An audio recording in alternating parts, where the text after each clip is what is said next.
Okay, I can see many Thank you people so coming much Oh, for in. being This here is with very us. nice. fantastic. We have some Wow. people chatting now. It's amazing. I guess you can hear us, right? All right. We have people from São Yeah. Paulo, people from Minas Gerais. Amazing. Yeah, Curitiba please tell too. Very us nice. Curitiba too. where you're Nossa, from. I super love nice. seeing this. Tell us more. Hello from Hello from Guarulhos. Hi, Guarulhos. Guarulhos. Guarulhos. Woohoo! All right. Okay. Hi, So happy everyone. to be We're here. very Thank happy. you, Efigenia. Thank you so much. Perfect. A big hello in the chat. This is amazing. It's a pleasure to be here, guys. Thank you so much for coming. This will be a great presentation. We are very happy. And we have Gustavo, Rafaela, and William here with you. Our presentation is about inclusive practices in bilingual contexts.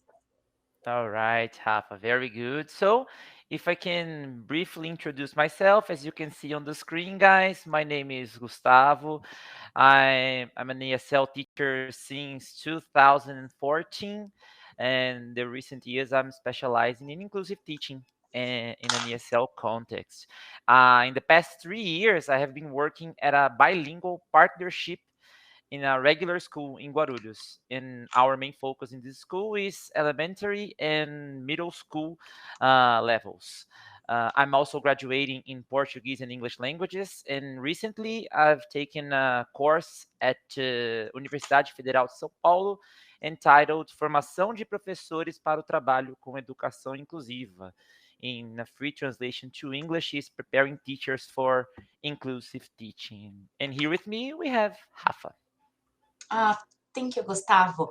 I've been working as an English teacher for some time now, over a decade. I'm graduated in languages, Portuguese and English. I'm a CELTA holder. I'm now taking a pedagogy degree.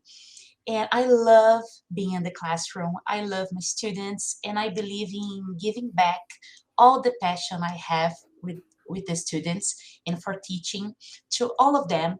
And also, I've taken a course in Universidade Federal de São Paulo and trying to include all my learners and as a way of getting the most out of every student in the classroom. What about my friend William is here? Hello, guys. Well, my name is William. I have been teaching English for about 10 years or so, and not very good with math. And I've taught in many different schools, including this bilingual school that we all teach together, elementary and middle grades. Um, I also took the course, the extension course at Unifesp, and this course about inclusive teaching was actually really great. It's part of what makes us to be here today, what brings us here. And oh, by the way, I'm graduated in history. I'm not graduated in English yet. I am getting my second degree in Portuguese English languages. And I think that all these students should have the same the same opportunities, to learn, to get the things we're trying to pass them, to experience school in very similar ways. And I think maybe that was the biggest reason why I took the course and why we're here today, trying to bring all the students together, to make them all feel part of our classes, our lessons, our lives. Amazing, Will. Thank you. Rafa, can Totally. you tell us, tell the audience what our agenda for the day will be like? Sure, let's go. You can see on the screen, uh, we will have three parts in this workshop. Okay. We decided to call them pre, while, and post. I know you know those terms already. These are very common terms in the ESL world and in teaching in general. However, in this webinar, The change, we're gonna have some changes, and the context will be, the idea here is trying to tell you the pre the first steps observing the learners, what we did before taking some action. But please, mind you, the idea here of our workshop is not giving you activities or ideas of what to do with a specific special needs learner, or giving you worksheets or anything like that. We're trying to present you three case studies we have in our classrooms revolving around a special needs student. So we will show you the real life here. Okay. And we Okay, have and the wild part to go. sorry, Rafa. Yes, in the while section of our talk, we are going to talk about what happened during the classroom, right? After the pre, after observing the scenario, understanding our school, and everything that we were surrounded with, we are going to share our experience. Maybe we are going to talk about the activities we did. We are going to share personal results, our personal results, and our students' personal results as well. And as you can see on your screen, we are going to talk about experiences that teaching and learning with and from our special need students, and what has this brought to us in terms of professional and even personal learning, right? And this is also connected to our post section of the talk. Will, please tell us about our post section. Okay, Gu. In our post section, we are going to talk about our takeaways. I mean, teaching an SEN student, it's very, very different than teaching regular students, as some of you may already know. It's more like a journey, you know. It's a greater experience, not because it's better or because it's very different and entails many different things.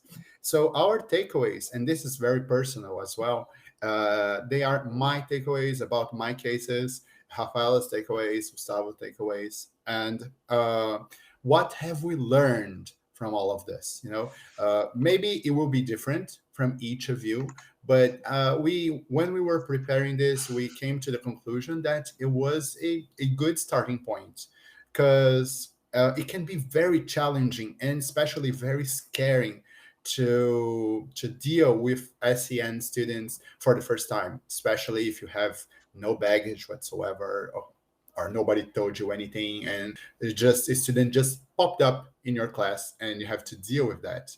And it was in many of the times the case. And then with this, with our to conclude this, our takeaway. So okay, it happened to us, and we did this, we learned that, and maybe the best thing that we can tell you and the best way we can prepare you is by telling you this, but only during the post session. Perfect. Let's start with the pre. So the three of us work in a partnership school, and between Cultura Inglesa and a private school in Guarulhos. What about you guys? Can you write to us in the chat? Do you work in a partnership school as well? Do you work in a language school? Tell us a little bit more about your background. We want to know. Guys, Do you did you teach? see we got a hello from Mexico? Oh my gosh, Oh, we Right. are fantastic. Amazing. international. This is amazing. Fabiana works in a public school. Yeah, Amazing. tell us more. Which school do you work? Yes, you. University? Federal Mm-hmm. University em Itajubá, amazing. Cultura Inglesa Paraisópolis, Unifei. Sopolis, Only hey, private very nice. classes. All Nice, Okay, right. very nice. nice. So Mm-hmm. Nice. we are in a class full of teachers, right? Sure. Amazing. And in our case, guys, we're there teaching English as a part of a bilingual program by Cultura Inglesa. So we have two classes per week, 50-minute classes per week. And so we don't have much time with those students in class. However, we want to integrate them, and we want to understand the context, the environment. Is very important for us to get to know our student. And In this part of pre, we'll show you the case studies. So what students we faced when we arrived in the classroom, Yeah. because the first classes, as you know, you don't have much information about the group. So we Mhm. take the first classes the first month to get to know the student and try to implement to improve our lessons. And we have three studies to show Yeah, you. let's start. Yes, let's start with my first student. As you can see, we have an observation at the end of the page that some names might have been changed, but my student is Peter. Okay, Peter is a sweet 6-year-old kid. He's in the year one in the elementary school, so he has just finished kindergarten and he loves routines. When every time he enters the classroom, he does the same. He follows the same steps. He loves food. When I talked to him a lot about food, he was always eating when I could see him, and he loved talking about food and sharing food sometimes. And he also liked making music. It was amazing to see a 6-year-old clapping his hands or beating on the desk in the rhythm of a song. He was an amazing drummer, if I can say so. And also an important characteristic to talk about Peter is that he doesn't like sitting down. Sitting down is definitely not one of his favorite things. I would say it's part of his routine, not sitting down. You know, he likes running, he likes playing, and this was a really important characteristic when I was teaching him. Guys, just based on this brief description that I told you about Peter, which special need do you think we are talking about here? Just having like an out of the picture, right? Just looking at these four topics I told you, what would you say is the special need that Peter might have? As you keep telling me on the chat, let's move towards Rafa. Rafa, can you tell us about your student? Sure, let's go. My student is Victor. He's a 3 year old. Oh my God, so cute. He's from the first year in the nursery school, and he loves songs. He loves cars, even more if it is a song about car. It's fantastic. However, if I play a song that is not related to cars, then there's a problem. So in the classroom, Victor screams a lot when we do something that he doesn't like us to do. He runs all the time, but he doesn't stay inside the classroom. He goes out of the classroom all the time. This is a tough situation because we have many helpers around the school. Uh, and outside the classroom, we have people helping the kids as well, and they have to run all the time, the whole day. The class teacher told me that she can't be in the classroom with Victor. He doesn't do anything that is not related to his preferences. He doesn't listen, and I put in the slide, guys, can you see that? No. What is this no? Everything for Victor is a big no no. If I ask him to open the book, is a no. If I ask him to sit down, it's another no. And even if I ask his name, what's your name, he says no. He replies to me no all the time. And I mean, the I believe that what concerned me most in his case, it was that he's super aggressive. The kids in the classroom are a bit afraid of him. This is sad because I wanted to integrate Victor in the lessons, but I didn't have Victor with me inside the class, you see. What do you think is the case here? In Victor's case, what do you think is the special needs we're talking about? Can you tell us? Okay, fair enough. We can see many answers. I'm following the chat here. Some people also mentioning similar problems in their families, in their schools.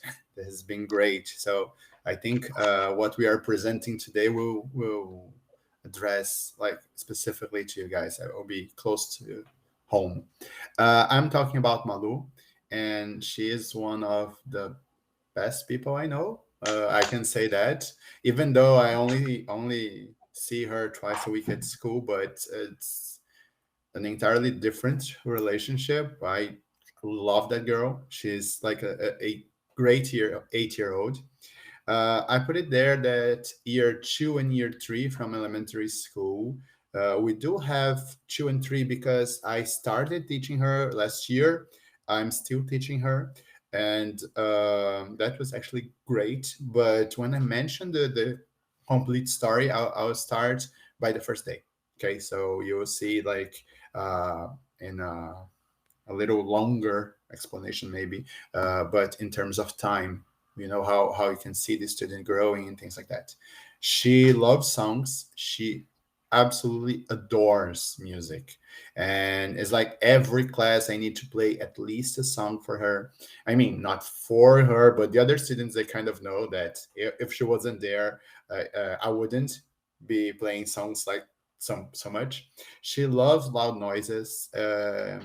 Even if it's like a problem with someone else or another student and a student screams, it draws her attention immediately. She's like, she turns her head and starts paying attention to that. She loves coloring. It's one of her favorite things to do. And she doesn't like long explanations. So if you are one of those teachers that keep talking and talking, as am I sometimes, you will lose her interest. She cannot concentrate for a very long period of time. I cannot say much else about her right now because I will give away what is the special need case in here. But please try to guess. Let's see if you can get Malu's case right. Ooh. Yeah. Yes. Now, as you try keep guessing, let's talk about, as mentioned before, our experience. Okay, we have three students: Peter, Victor, and Malu, and let's understand what happened as we were understanding our student and learning, as you can see it, with and from them. Okay, as I told you before, we will be seeing. Real results. Okay, each of us brought real results uh, with our students. My student, as you can see, Peter, he he doesn't like sitting down. So you can imagine that maybe giving him hands-on activities was not really beneficial for him. And as I told you before, it was a course that I was familiar with. I knew the book cover to cover. I knew what to do. I knew when to make a joke and students would laugh. I knew when to teach a subject and then the other. And however, my way of teaching wasn't working for Peter. Peter was there. Peter wasn't giving me any trouble, but he wasn't learning. If I can say so, he was just following a protocol of being a student, right? Sitting at a desk, looking at me, and he was not learning. So when I was with Peter, I tried simple ways of adapting the class to him, specifically to him. But it was really simple, guys. If I can give you a example, it was something like I would sit close to him, sitting next to him, and doing the exercises in the course book with him, and honestly sometimes for him, right? I was sitting with him and getting his pencil and showing him what he had to do. But honestly, it felt more of a way of not getting stressed with the whole scenario that I was facing, and not a way of teaching him, right? I was not making him learning. I was making him do the activities. And as we are aware, as we are teachers here, we have plenty teachers on the chat. this is not learning. Doing activity is not necessarily learning. I had to adapt myself in this scenario, and that's what I was avoiding doing. I was avoiding the stress of readapting myself. I remember once, I think I can say it was the last straw of my not adapting, if I can say so, is when we had a school presentation. It was a school presentation from year one to year nine, if I'm not mistaken, or maybe even high school, but I don't teach at high school. And I didn't try enough to make Peter participate.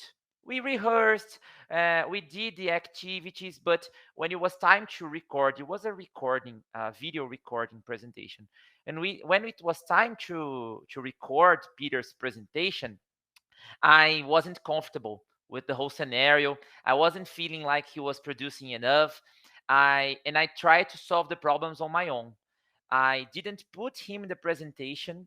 I didn't feel comfortable with the material I had, and this was a huge deal in my professional life because I've never done that before. I've never not tried.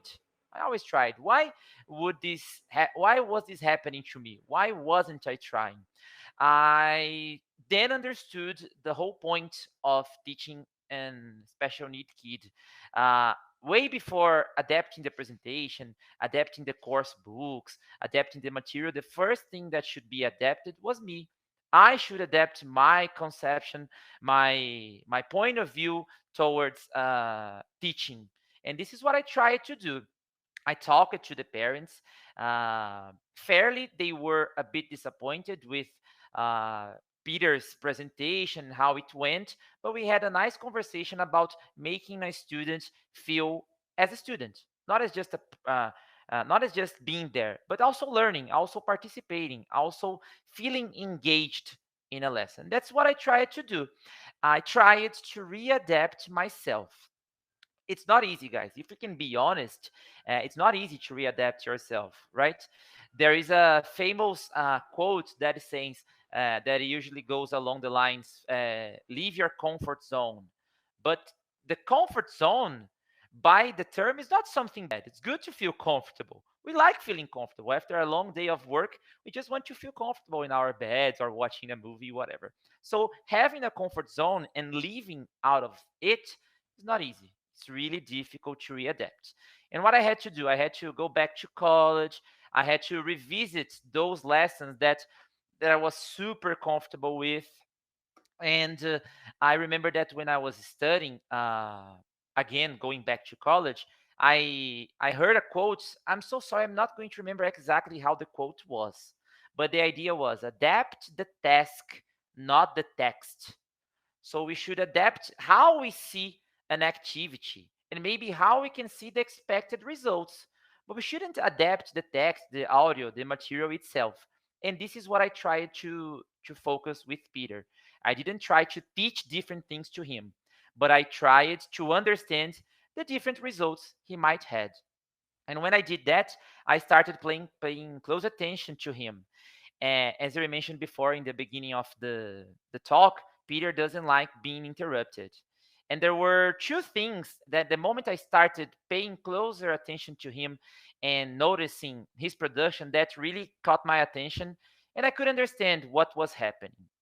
The first thing that I saw, you can see in this picture. This is a simple picture and with following a simple question, right? We have a banana on the slide and a question that I asked him. I asked him, Peter, qual que é a fruit? I know that we have some people who are not Portuguese speakers here, so it's something along the lines, which fruit is this? But using the Portuguese meaning, Portuguese vocabulary. I asked him, which one is the fruit?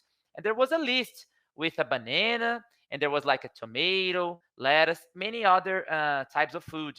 And he pointed to the banana. I didn't need to ask him, point to the banana, repeat with me, banana, banana is a fruit. I didn't need to do that to him. I sat close to him and I asked, Peter, qual que é a fruit? Which fruit do you see? And he, without any help, pointed to the banana. Do you think we could say that Peter wasn't learning? of course, he was learning, right?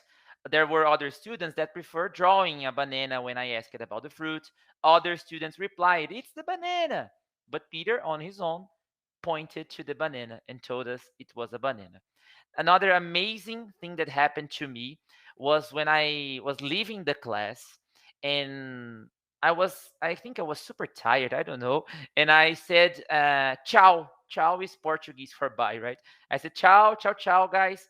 I looked at him and I said, ciao, Peter. And then he replied to me, as you can see on the slide, bye bye. I talked to him in Portuguese. I said, ciao, Peter. And he replied to me in English, bye bye. Maybe to some of you, when we don't understand the special needs world, it's so simple. He just answered bye bye. However, his parents told me once that he seems like he only learns repeating, only by repetition. So if I say, Peter, this is a banana, he's going to say this banana, this banana. But the production of banana, and when he answered to me bye bye, understanding that I spoke another language, I was leaving the class, I told him bye bye in Portuguese, and he replied to me in English, he understood that he had to talk to me in English, and he answered bye bye. I I honestly I don't want to sound cliche, but it was one of the best moments in my teaching career, understanding that something like this was happening. And this is what I noticed, guys. He was learning. Peter was learning. Peter was producing. Maybe to the other teachers or to the uh, other of his friends, he wasn't learning. But it was not because of him. We as teachers, we had to change our perception and see how the task is being achieved by a student. So when I saw that, when I understood what is to achieve a goal in a task, I finally understood the benefits of adapting and understanding the expected results with your student, right? However, this is just me with Peter. I would like to hear Rafa with Victor. Rafa, tell us a little bit about Victor. Wow, Gustavo, I was a bit emotional with your speech because I understand what you mean. Yeah. Sometimes we go there to the school and we don't know what is gonna happen. That was the case with Victor as well. I planned my lesson and I didn't know if I would deliver it Yeah. because it would depend on Victor's mind at the day. And if I tried to uh, to teach some vocabulary at that day and show some cards at that day, I wouldn't know if Victor would be inside the classroom to see. And if he is, I wouldn't know if the kids would pay attention to me as well because he would be doing many things at the same time, screaming and throwing things away. This would be a bit hard for me.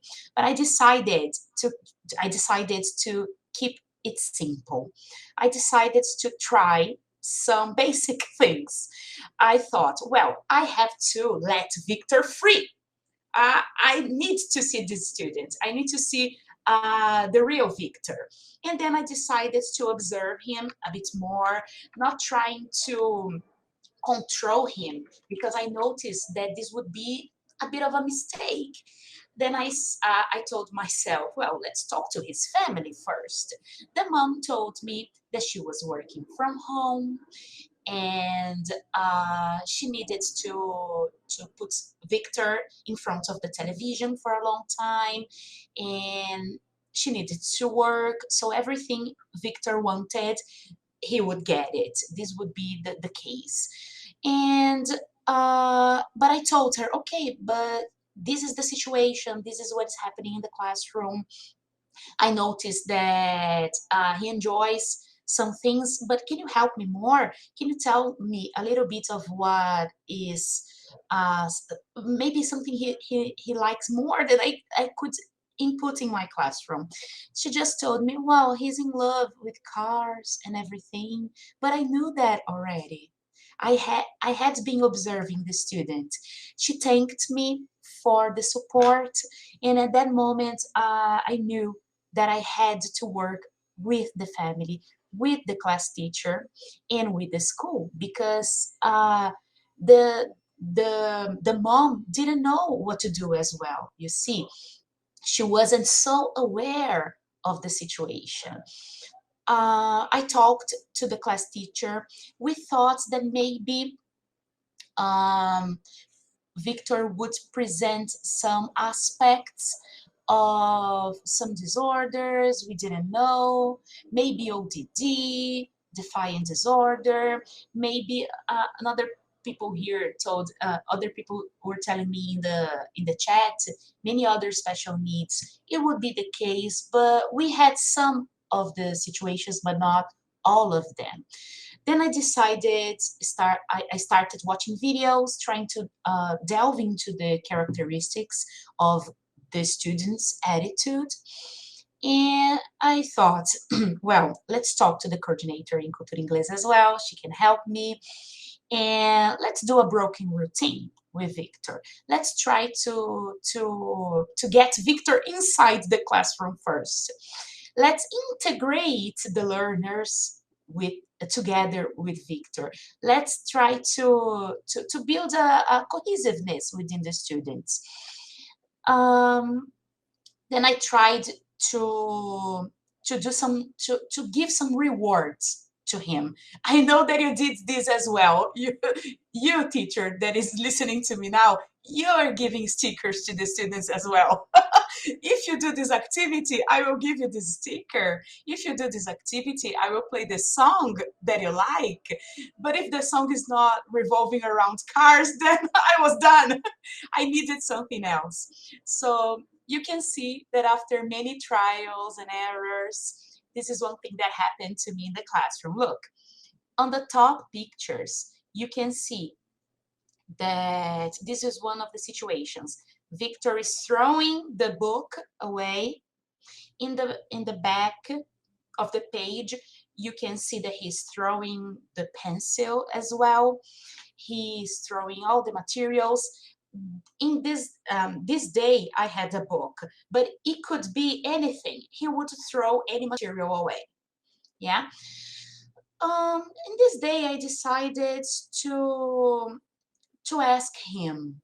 Look at the top picture, please, guys. I have a thumbs up. Victor, do you think this was a good attitude? Do you think this was a bad attitude? What do you think? After a long time, I mean 10 minutes from one picture to another, Victor just went around the classroom and he gave me the book again. The book he threw away. So I gave him time to understand that his attitude was not correct. In the back of the page, in this the last pictures, you can see that he is performing the matching activity. That was my goal for the day. I tried to to implement the maeutic of Socrates in this part of the classroom, trying to let him think about the attitude. And then I learned a new thing about Victor, that he needed more time, but I needed somebody in the classroom with me because, as I mentioned to you guys, look, I was more than 10-15 minutes trying to do this with Victor. It was a huge success. However, the other kids couldn't be, the attention span for children, right? I couldn't let the students, like, I don't know, painting or doing something for more than 15 minutes in a row. Then what happened to me was that I had the marvelous support of the school as well, and they provided another teacher in the classroom with me to help me. This was fantastic because I could pay attention to Victor, I could pay attention to the other students as well. I know Willian has some amazing things to tell about Malu as well. After you, it's kind of difficult to be amazing. If you were reading the chat, you could see that you have a very you have many fans, let's say like Many this. fans, Okay, admirers, yes, yes, admirers. admirers, yeah. All of I, us. I I think you're paying some people, but okay. Uh, well, guys, so let's talk about Malu. And as I mentioned before, I have been her teacher for 2 years now. But I want to start at the beginning. As I mentioned, we I was notified. I think was on the day, that like, okay, in your next class there is a student, like a SEN student, a student with special needs, and that was all the information I got. That was it. Basically, like, enter there, you will see it's something easy to spot, and just the person is there. It was like, this was my whole preparation. I mean, I had prepared the lesson. I knew what I had to do. It was not my first class, obviously, but there was this new situation. I mean, I have faced students on SEN before, but on that school, on this partnership, was the first time. I was okay, so not much I could do, and I entered the class, and it was really easy to spot. I saw all my students. Most of them were trying to tear down the class, I think. And then there was Malu. She was in a adapted wheelchair, and she had a helper on her side. Okay, I started the class, and I delivered the lesson as I had prepared. I could notice, however, that she was mildly paying attention. She sometimes looked at me, sometimes she looked somewhere else. I could see that it was really difficult to get her attention for a long period of time. Some of the students, they didn't interact with her at all, basically because Malu has some severe physical restrictions. Okay, I was going to hide it for a little while, but in my case, in this case specifically, I think it's worth to mention that she had cerebral palsy. That means that because of her condition, she couldn't move without help. She has partial motion in one of her arms, and she also didn't speak a lot. I didn't know it by then, but it's very difficult for her to formulate words. So when she communicates through sound, and usually just yes or no things. But by then, I didn't know that. So I taught my class, and because she didn't move a lot, like not without help. So, and she wasn't speaking. She wasn't a problem. And I had like 20 plus students, full of energy, screaming, and well, you know how it is to teach young people. So they were like full of energy, and I was just trying to get by, and I got by.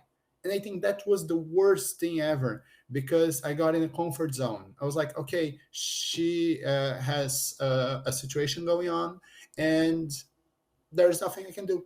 Nobody told me any different. And I was like, okay, she can be there, and I will teach the others.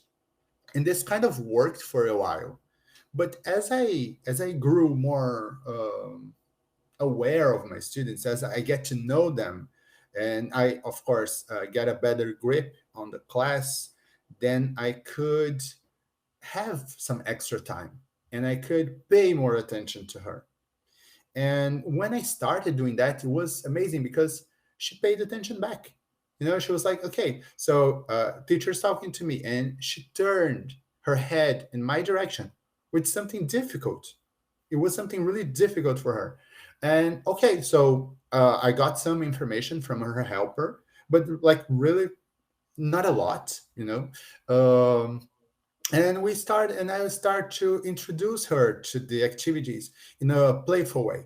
So for example, when we were studying the solar system, I removed all the chairs from the classroom.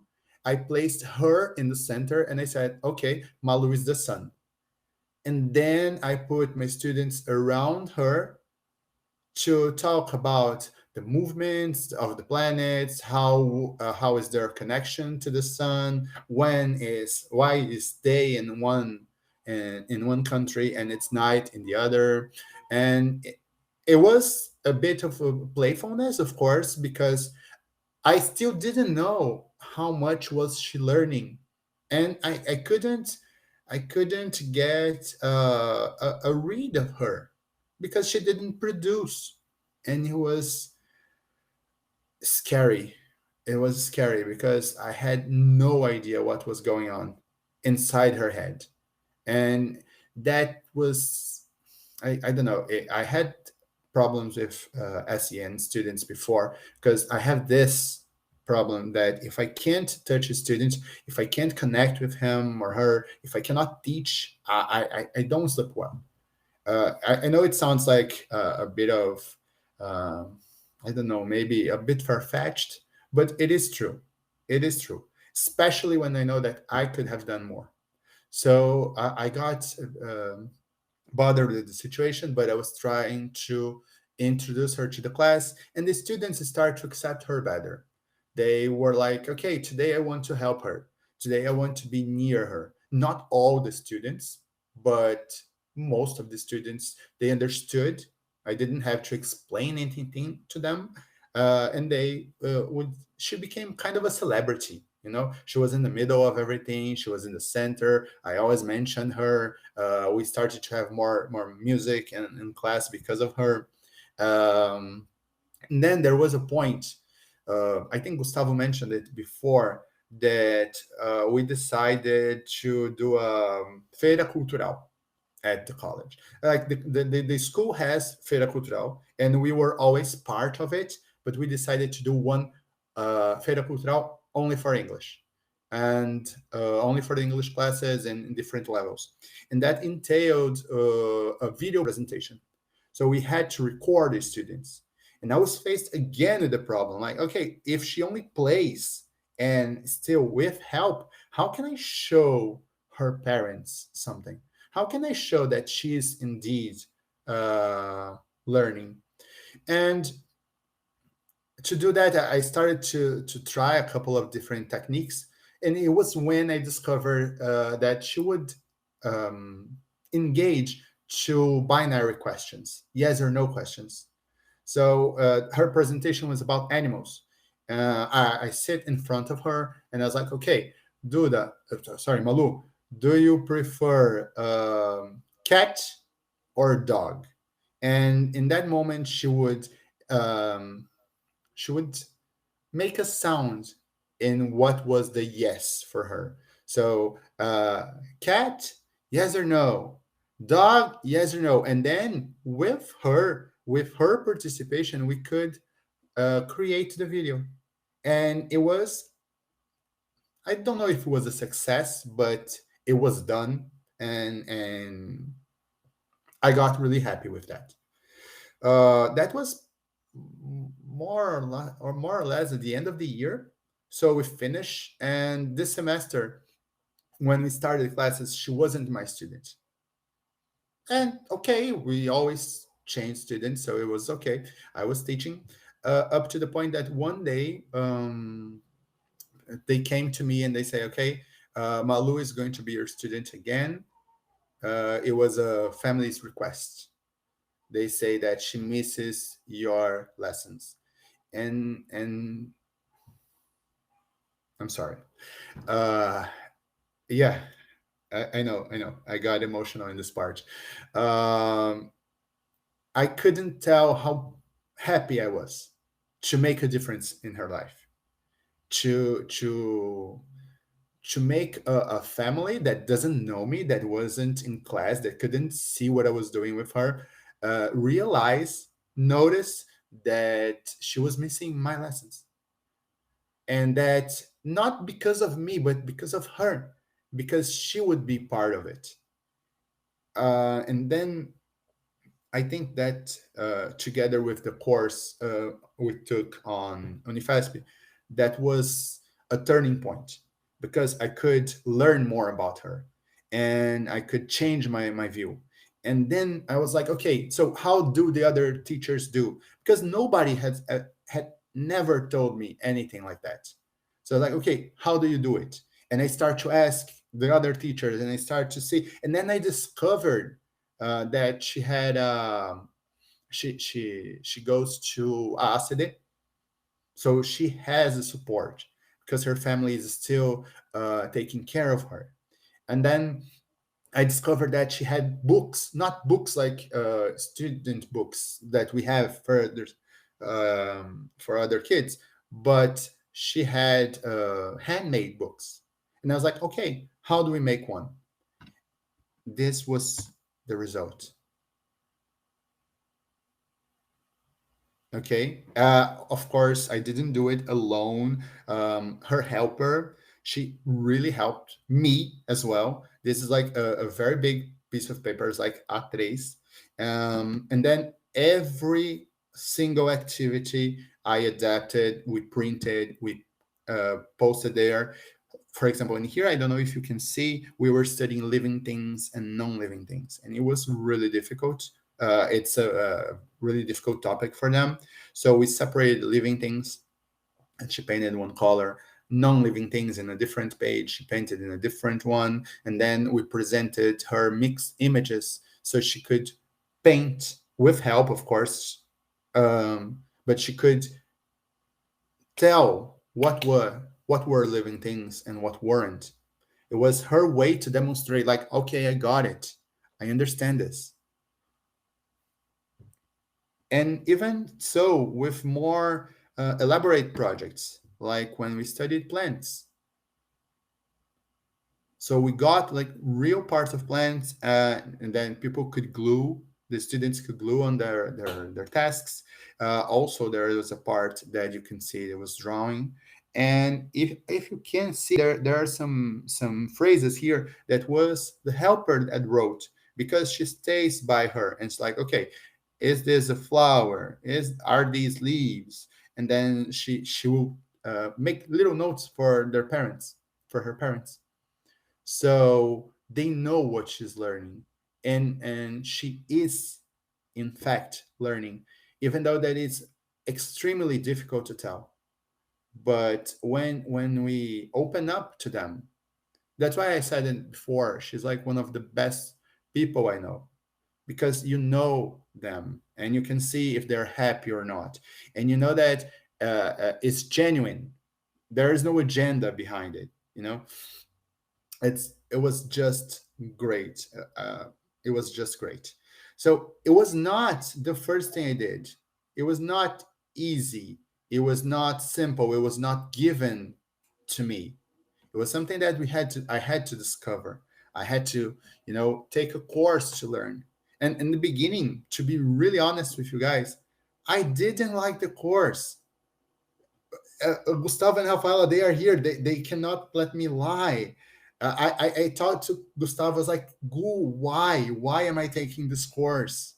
Because I entered the course with expecting answers.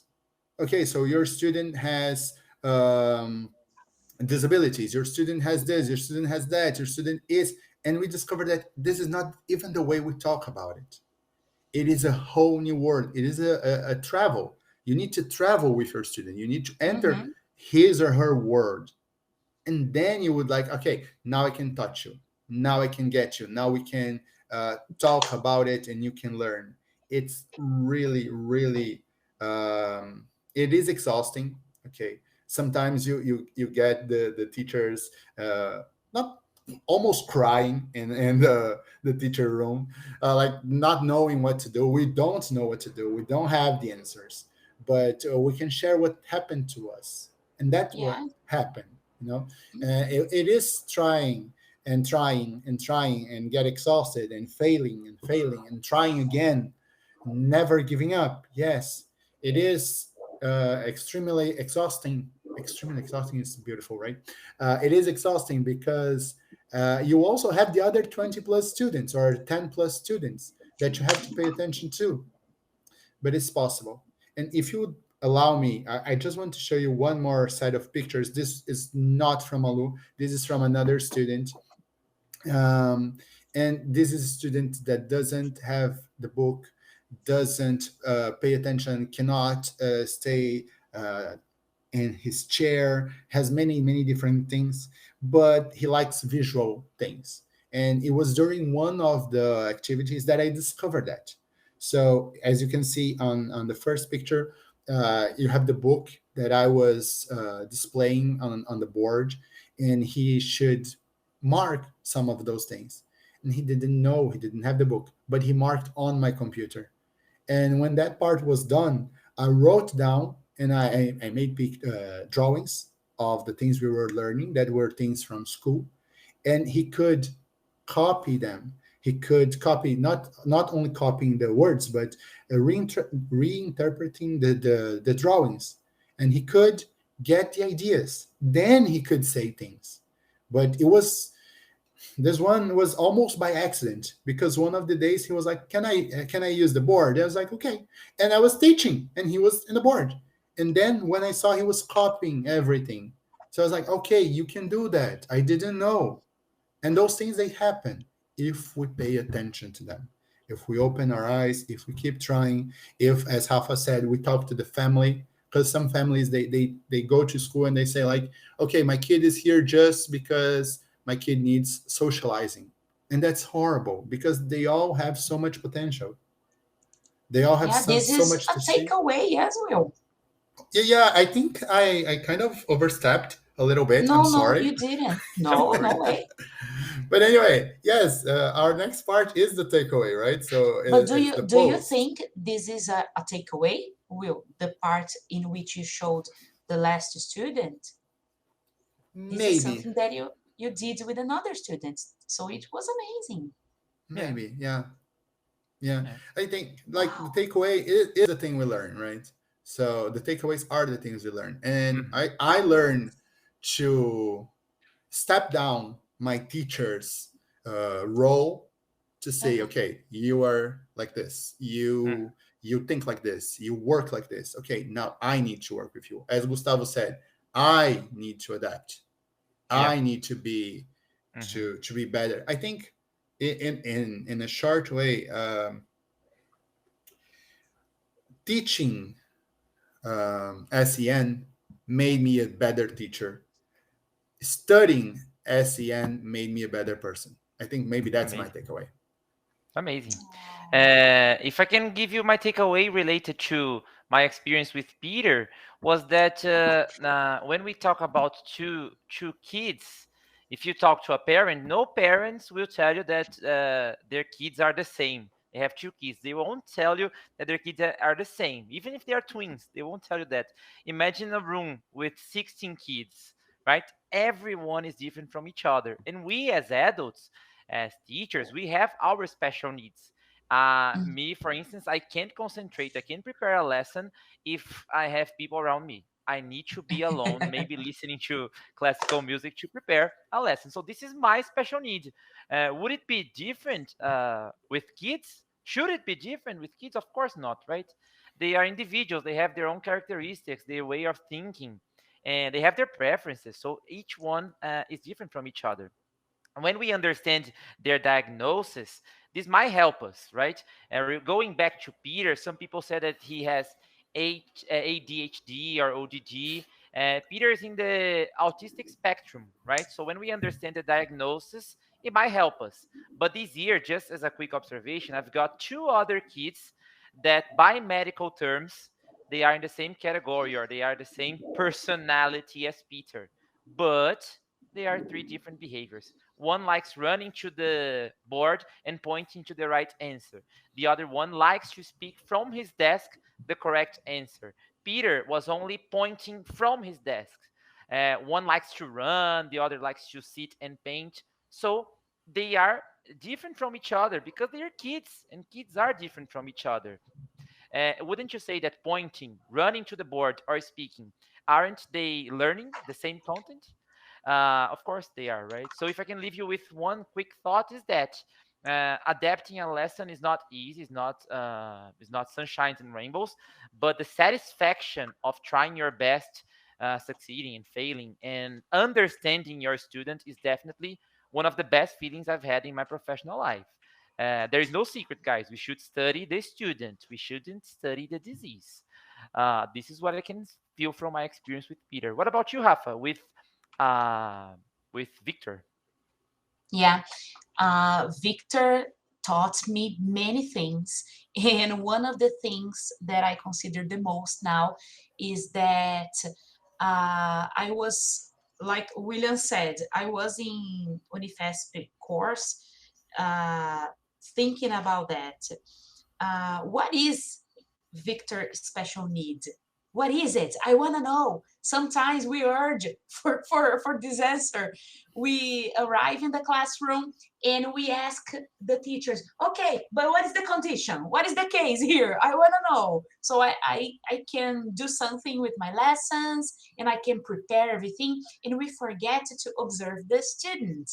And by observing the students, we had the information that Victor didn't present any special needs at all. The special needs he needed, I mean, was somebody helping him, somebody by his side, telling him, well, this is correct, this is not correct. So this is no, Victor, don't do that in the classroom. This won't be good for you and for your relationship with your friends. And then he started to understand the situation more. So we were parents were very happy after we included Victor and the other students in the lessons because they were not fighting a lot uh, after we had the helper inside the classroom with him. And I have to tell you guys that my situation is like Will's. I have Victor in my class again another year. They put me in this class and I can see the huge difference. Now he does not present many of the situations I had in the previous year. However, he still needs constant attention of a person next to him. He went he went to the to a therapy session. He went through many doctors, and as I mentioned to you, the special needs were just a special needs for Victor, not something specific that we can Google. You see? Amazing. Amazing, Rafa. Amazing. So if we can leave you with two thoughts, right? It's always study the student, not the disease. Don't be afraid to make mistakes, guys. It's very important to try and error. Try and make mistakes. The most important thing in our class is the learner, right? Guys, thank you so much for being here with us today. We have some special thanks to give. Thanks to you, our audience, for the questions, for the comments, for the interaction with us.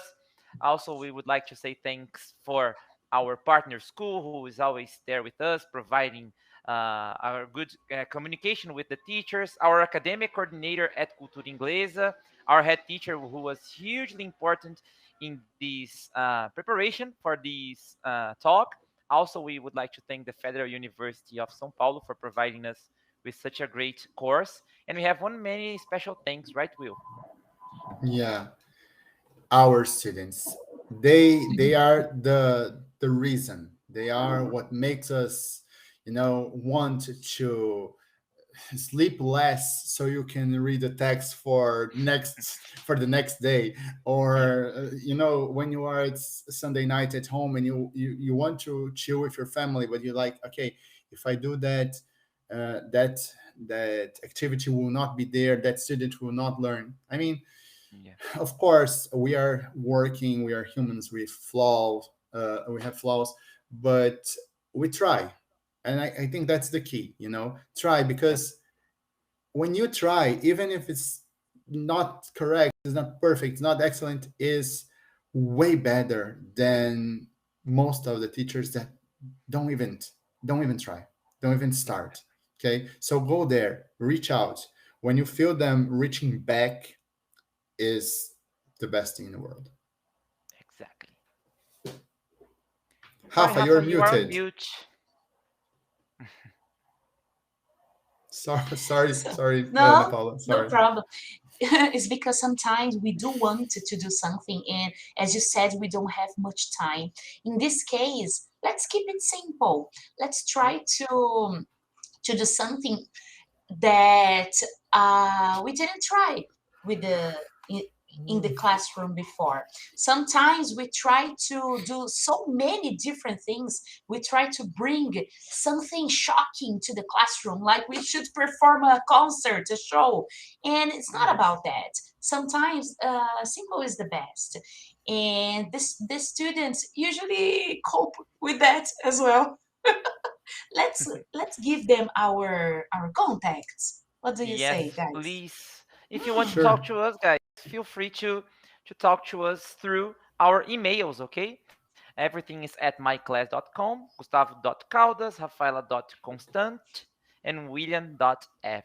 Again, guys, thank you so much for your participation, for your comments, for your questions. I hope we could enlighten you somehow through our talk. And that's it. Thank you, Yeah. Rafa and Will, for Oh, thank helping you so me, and much. we are together in this. Yeah, it's a long way, guys. It's a long way. Good luck with Yeah. everything. And if we can help, please contact us. Talk to us. Bye bye, Thank people. you so much. And read Vygotsky. Yeah. It That's would it. help you a That's lot. it. Bye. Thank Bye, you. guys. See you Take care. later.